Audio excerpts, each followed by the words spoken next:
السلام علیکم ورحمۃ اللہ وبرکاتہ۔ تجوید کی کلاس میں آج آپ کو سکھانے کے لیے جا رہا ہوں تختی نمبر 7 تنوین کے بیان میں، یعنی لائن کے اوپر الفابیٹ کے اوپر 2 زبر اور 2 پیش ہوتے ہیں۔ لائن کے نیچے الفابیٹ کے نیچے 2 زیر ہوتی ہے۔ 2 زبر 2 زیر 2 پیش کو تنوین کہتے ہیں۔ تنوین کو کس طرح پڑھیں گے آئیے سمجھتے ہیں۔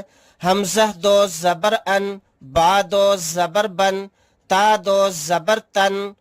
اب ہم سمجھیں گے زیر کے بیان میں، یعنی 2 زیر۔ حمزہ 2 زیر ان، با 2 زیر بن، تا 2 زیر تن۔